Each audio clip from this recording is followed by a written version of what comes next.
Вы смотрите новости Татарстана. В студии Алексей Калиничев. Здравствуйте. И вначале вкратце о главном. Все закрыть, чтобы поняли, какая ситуация? У нас есть только один рубильник. Мы можем все закрыть. Но неужели вы этого хотите? Это самый короткий путь, но самый дорогой. Кто из районных властей не отреагировал на требование усилить контроль за соблюдением масочного режима, расскажет Ради Фархулин. Вечером на грядке, утром на прилавке. 50 рублей. Клюква, брусника, Виктория. Что для жителей республики предлагают татарстанские ярмарки? Палитра дня у Рамиля Галиуллина. Здесь он жил, творил и создавал свои лучшие произведения. Он солнце. Очень много звезд сейчас на эстраде, а он солнце. Как увековечивали память народного артиста Ильхам Шакирова, увидела Айгуль Бадрудинова. Грильфест в Казани – повод выбраться в парк. Погода просто шикарная, музыка приятная, люди такие все на позитиве. Как в Казани проходит закрытие сезона парков, увидела Вероника Гайнудинова. Самым жестким образом потребовал контролировать соблюдение требований Роспотребнадзора президент Рустам Минниханов. В республике фиксируется рост заболеваний коронавирусом. И эта тема стала главной на субботнем совещании в Доме правительства. Президент раскритиковал работу глав многих муниципалитетов и потребовал немедленно принять меры. Десятки нарушений выявляются в трудовых коллективах, общественном транспорте, торговых центрах. Почему Рустам Минниханов заявил, что одним рубильником можно закрыть все в республике? И другой вопрос – как этого избежать? Об этом далее. Координационные совещания на уровне глав администрации по активизации работы были проведены лишь в 35 районах. В 10 районах эта тема номером 1 в повестке так и не стала. Такого никто не ожидал. Доклад заместителя внутренних дел Татарстана Алексея Соколова прошел почти в гробовой тишине. Сотни нарушений и игнорирование требований Роспотребнадзора. Это не могло не вызвать возмущения у президента. Он ровно неделю назад поставил задачу ужесточить контроль и усилить работу. А результатов, как сегодня оказалось, фактически нет. Каждым случаем разберитесь, почему нет реакции, почему вот этот бардак происходит. У нас есть только один рубильник. Мы можем все закрыть. Но неужели вы этого хотите? Это самый короткий путь, но самый дорогой и самый необдуманный. Неужели вы думаете, что это вас не касается? Президент предупреждает, если сейчас не мобилизоваться, то мы снова окажемся в экономической яме, из которой только начинаем выбираться. Сейчас единым фронтом должны работать не только Роспотребнадзор и МВД, но и главы районов. Тем более в 3 из них идет постоянный рост заболеваний ковидом. Это Апастово, Пестрецы и Буинск. Вся правоохранительная система вместо того, чтобы бороться с правонарушениями, борется за наше здоровье. Сколько человек у нас задействовано к этой работе, Соколов? Ежедневно от 3 до 5 тысяч выходит. Это же огромное количество людей. Вы что? Ну так же не бывает. Это всех нас касается. Самое большое количество зараженных и нарушителей в Казани. Президент тут же выходит на связь с вице-мэром столицы. Казань где у нас? Казань. Ежедневно тоже на проверки выходим, Рустам Маргалевич. И к УВД обращались, вместе совместные проверки проводим. Наказываем жестко сейчас руководителей. Здесь только Роспотребнадзор и полиция с этим вопросом не победит. Это же мы все вместе должны заниматься. Усилить работу требует и Марина Потяшина. Руководитель Татарстанского Роспотребнадзора отмечает, нарушителей больше всего в общественном транспорте. На 18 маршрутах из 37 кондукторы были без масок. Всю неделю наши съемочные группы вместе с сотрудниками МВД тоже выходили в рейды и видели, как не соблюдаются требования. Наибольшее количество нарушений наблюдается в городе Казани. Так, в автотранспортном предприятии номер 2 в 100% проверенных маршрутах кондуктора работали без масок и перчаток. Ситуацию осложняет и сезонный подъем ОРВИ, начало учебного года и завершение отпусков. Ковид обнаружили у студентов, школьников. В детсадах заболевания в сентябре не выявлено. Только из Турции уже вернулись 30 тысяч жителей Татарстана. 11 из них с коронавирусом. На лиц, уклонившихся от данного требования, уже составлено 60 протоколов по 14 Судами уже принято решение о наложении штрафа на сумму более 109 тысяч рублей. Марина Потяшина напомнила, в республике усилен контроль и за предприятиями, и организациями. За эту неделю проверили около 800.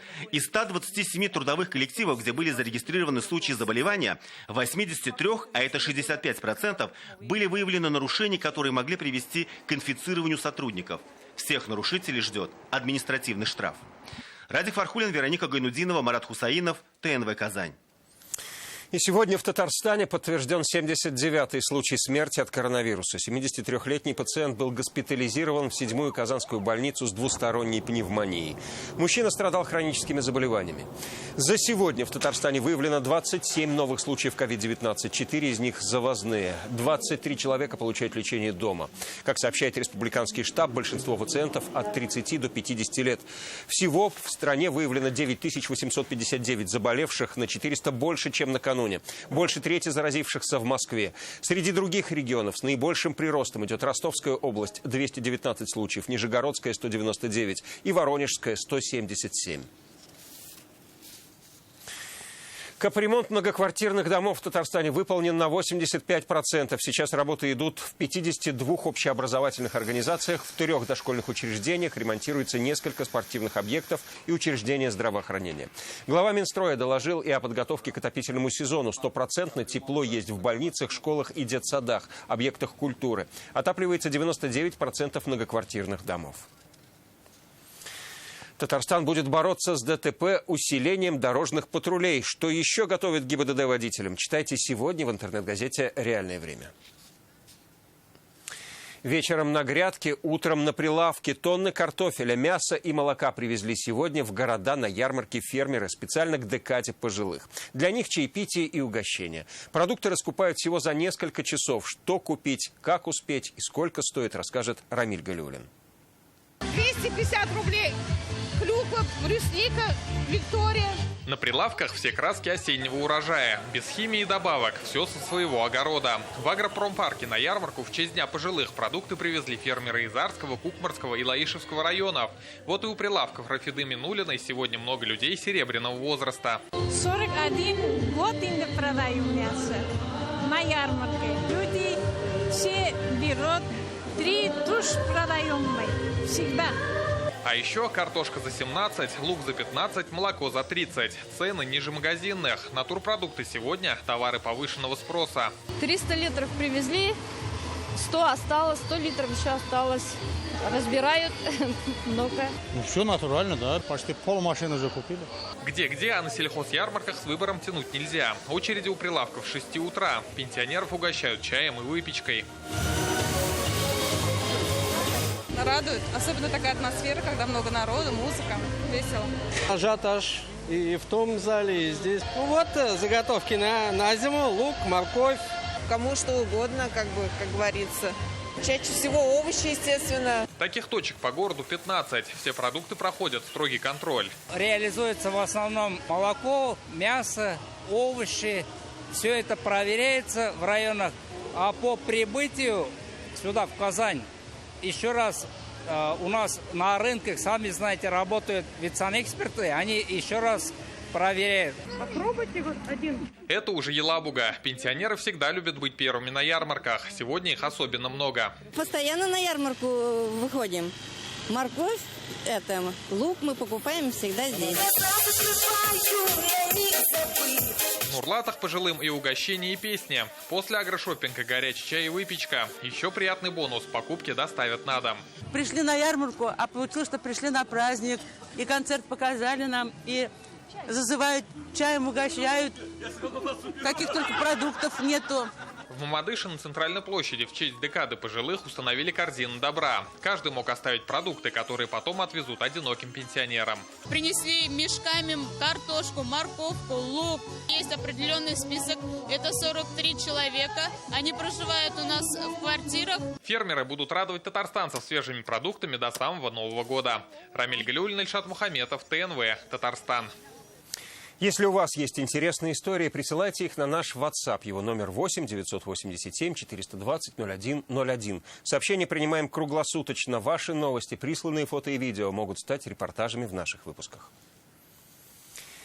В это воскресенье во всем мире будут поздравлять учителей. Но цветы, подарки и слова благодарности во всех школах звучат уже сегодня. Ошибки учителей не столь заметны, как у врачей, но в конечном счете они обходятся не менее дорого. Эта фраза очень точно отражает ценности профессии учителя во все времена. Это настоящее искусство. И в нашей жизни, в нашей памяти всегда есть место первой учительницы, первой оценки и первой любви. Я хочу, чтобы они поднялись, мы поприветствовали, пожелали успехов. Напутствие от президента и громкие аплодисменты всей республики. Так, неделю назад на ежегодном послании Рустам Минниханов отметил талантливых школьников. Среди них Розалина Миргалимова. Весной ее копилка успехов пополнилась золотом Европейской женской олимпиады по математике. Впереди очередной этап международного уровня. Особи вида по морфологическому критерию.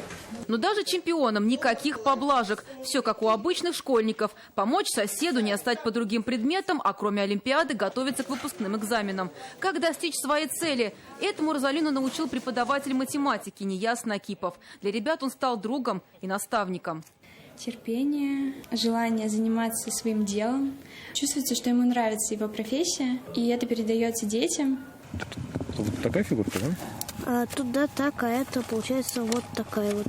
Ему всего 30. Еще недавно он сам сидел на университетской скамье, а сегодня с легкостью воспитывает юных чемпионов. Скромно признается, это у него в крови. Бабушка-воспитатель в детском саду. А на вопрос, почему математика, ответ для него кажется очевидным. В ней все ясно, логично и красиво.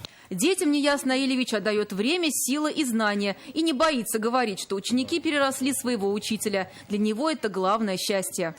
Когда вот ученик приходит, рассказывает, это не получается, у него не улавливает какую-то мысль, вот пытаешься дать подсказку, чтобы уж и не совсем явно, да, то есть, и когда видишь озарение в глазах ученика, то есть это прям тоже так, приятно чувствуешь, что ты прям хорошо выполняешь свою работу.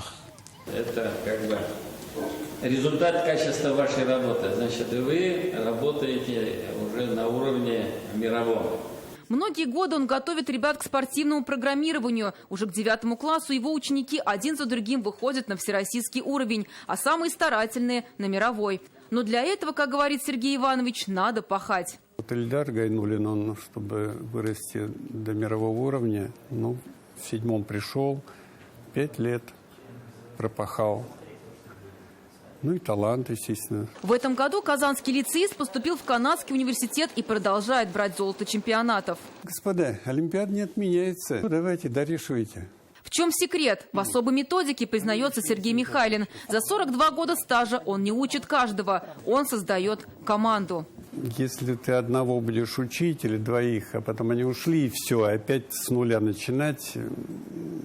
То есть это очень неприятная ситуация. А у меня старшие учат младших, то есть передача знаний очень быстро идет. К званиям народного и заслуженного учителя Татарстана в прошлом году добавилась российская. Но для любого учителя не важны никакие медали. Главное – найти дорогу к сердцу ребенка. Сегодня они говорят им спасибо. Чтобы работать учителем, нужен огромный дар природы, который не закладывается во всех людей.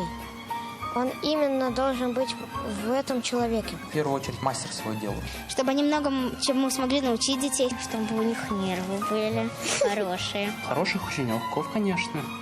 Чтобы уроки не срывали. Чтобы ученики их любили. Спасибо, что конца урока мне. Зарина Ахметова, Наталья Мезина, Игорь Романов, Вадим Ларионов, ТНВ, Казань. Сегодня в Казани открыли мемориальную доску в честь народного артиста Ильхама Шакирова. Он сделал татарскую песню образцом высокого искусства. Известный дирижер Натан Рахлин назвал его гением. И с этим нельзя не согласиться, говорят поклонники. Его творчество – это эталон, а песни вечны. Он ушел из жизни в прошлом году. Как увековечили память сегодня, увидела Айгуль Бодрудинова.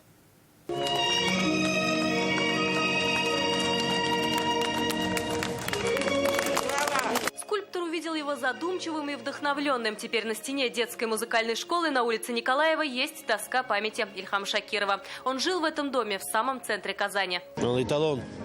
Есть Ильхам Шакиров и остальные. Он солнце.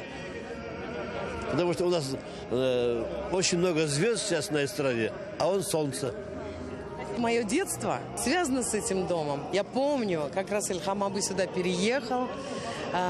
Помню его комнату, где стоял огромный рояль, где они музицировали, с мамой пели вместе, спорили, шутили. С 1974 по 2005, 31 год, Ильхам Шакиров жил в этом доме, ходил по этим улицам. Его двери были всегда открыты для всех, кто любит татарские песни. Отсюда можно увидеть его балкон. Вот он на 3-м этаже.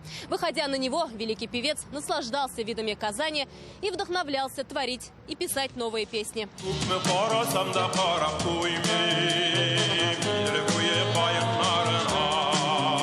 На церемонии открытия говорили о нем и пели его песни.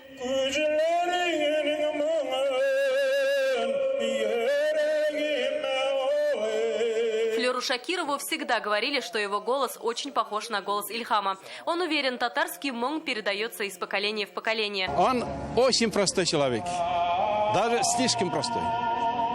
Потому что у него душа такая была. Гением его называли известные деятели искусств. Стоило им лишь услышать его песни. Ильхам Шакиров много путешествовал и давал концерты по всему миру. Это было на моих глазах, когда Натан Григорьевич Рахлин аккомпанировал Ильхаму Шакирову. Он прилюдно при всех он сказал: вот посмотрите, перед вами стоит гений. Ростропович те же слова сказал, зайдя к нему за кулисы. Концертный зал имени Шакирова, фестиваль его имени, бюст в родном селе. Теперь и дом Шакирова, с другим не перепутать. Сюда он возвращался с гастроли, выезжал отсюда на гастроли.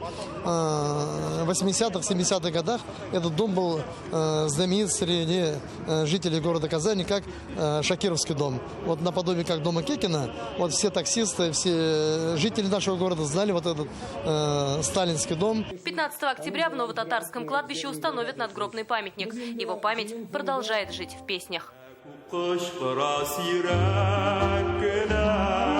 Айгуль Бадрудинова, Алмаз Ядинов, ТНВ, Казань.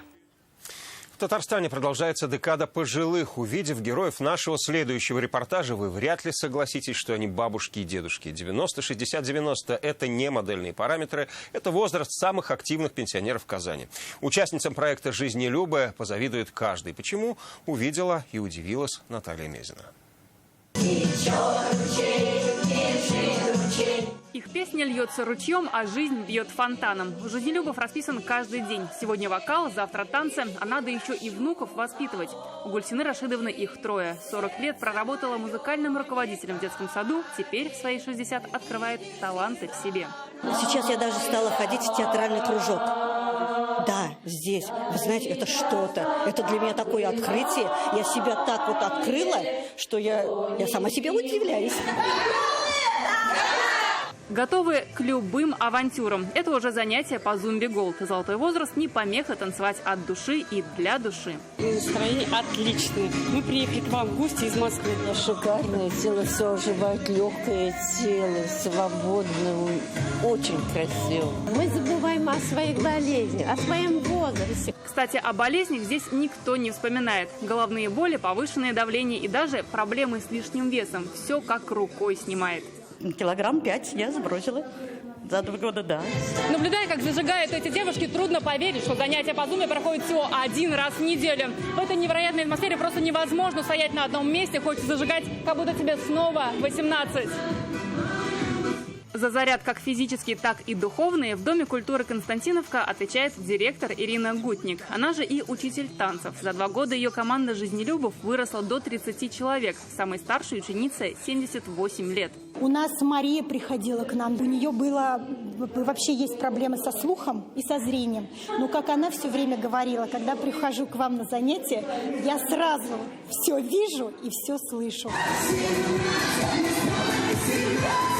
Поэтому неважно, 18 тебе или 81, задор в душе и огонь в глазах – главный секрет жизнелюбов, которым они щедро делятся с каждым. Наталья Мезина, Вадим Илларионов, ТНВ, Казань. Парки и скверы Казани в эти выходные закрывают летний сезон. Пока держится бабье лето, есть прекрасная возможность выбраться всей семьей на природу. Сегодня казанцы так и сделали. Отправились в Горкинско-Аметьевский лес. Здесь гулял фестиваль «Гриль-фест». Шеф-повара лучших ресторанов города мариновали, коптили, жарили мясо, рыбу, овощи и даже сыры. Как это было вкусно, сейчас расскажет Вероника Гайнудинова.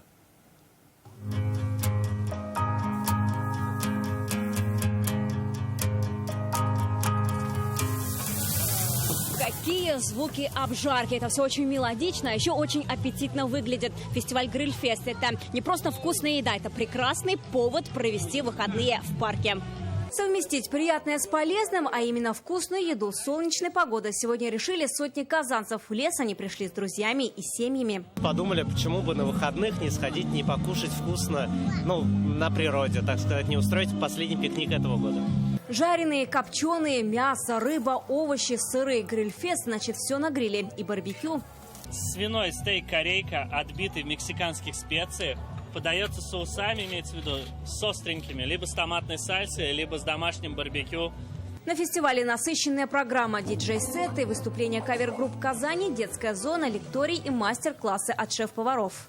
Музыка приятная, люди такие все на позитиве, можно сказать. Солнышко. Вкусно пахнет, набрали еды и сейчас планируем вкусно перекусить.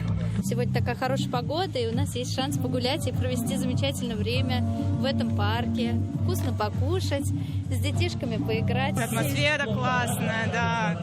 Народ приходит, есть где возможность погулять, пообщаться, встретиться с друзьями. Грильфест планировали провести еще в мае, но эпидобстановка не позволила. Теперь фестиваль закрывает летний сезон в парках Казани.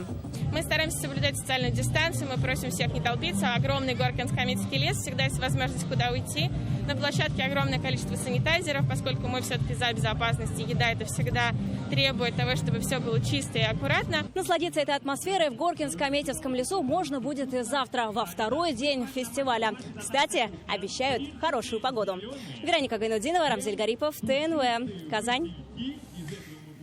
Эта площадка для них стала местом спортивных достижений, новых знаний, идей и знакомств. Речь о Всероссийском фестивале студенческого спорта, что проходил в Казани с 30 сентября.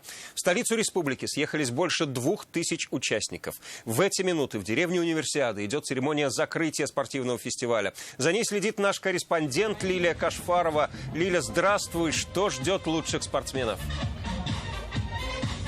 Добрый вечер, Алексей. Лучших ждет профессиональная карьера.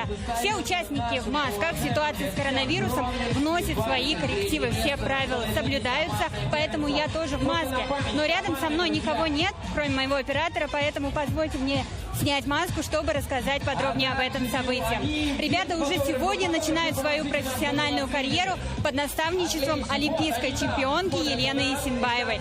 200 студенческих клубов со всей России, 30 из них от нашего региона. Каковы результаты Татарстана, мы узнаем в следующем комментарии.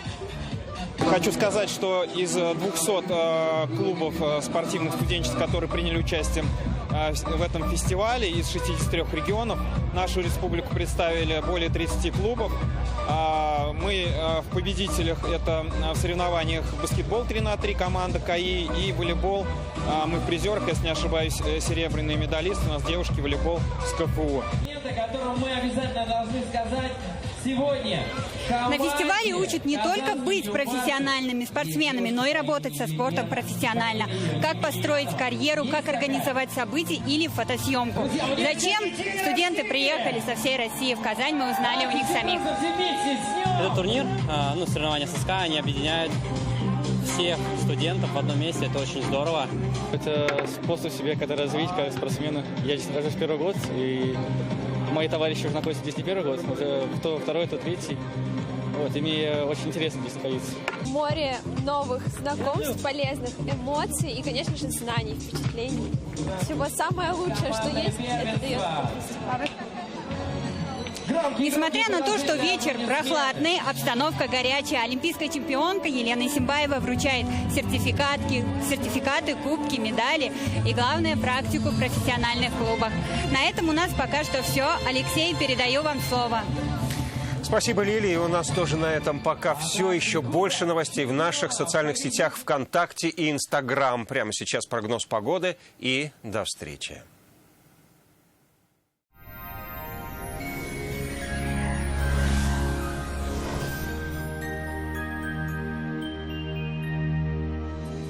Здравствуйте! В воскресенье осень напомнит о себе и станет заметно прохладнее. О погоде на 4 октября чуть позже. Компания «Данил Мастер» работает в прежнем режиме с соблюдением всех правил безопасности. Не откладывайте заказ и радуйтесь своей новой кухне или шкафу-купе уже сейчас. Звоните 2-167-166. «Данил Мастер» с заботой о вас. По данным сервиса Яндекс.Погода, на юго-востоке, в Бугульме, Бавлах, Азнакаево, в воскресенье будет также солнечно и без осадков, но станет намного прохладнее, днем всего плюс 9.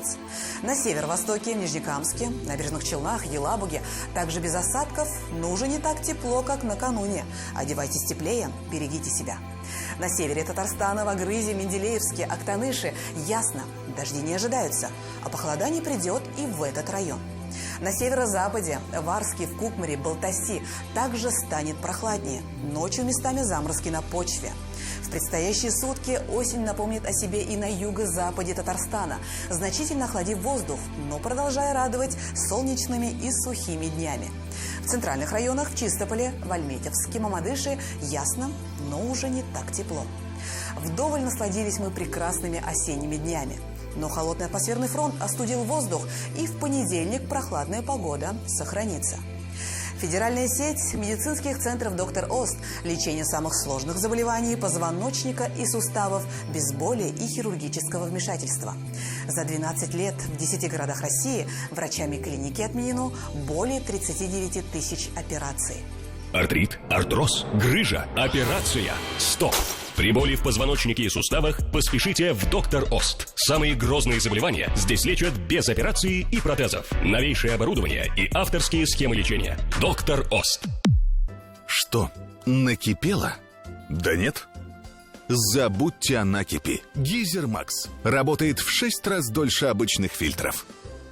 Фильтр Гейзер Макс защищает от накипи в 6 раз дольше обычных фильтров для жесткой воды.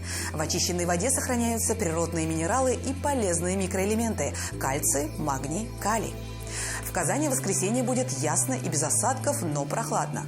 Ночью плюс 5, днем воздух прогреется до 11 градусов. Ветер северо-восточный, умеренный. Атмосферное давление по-прежнему выше нормы, влажность воздуха 54%. В магнитном поле Земли без заметных возмущений. О погоде все. В студии была Лейла Латыпова. Приятных и теплых выходных в кругу близких. До свидания.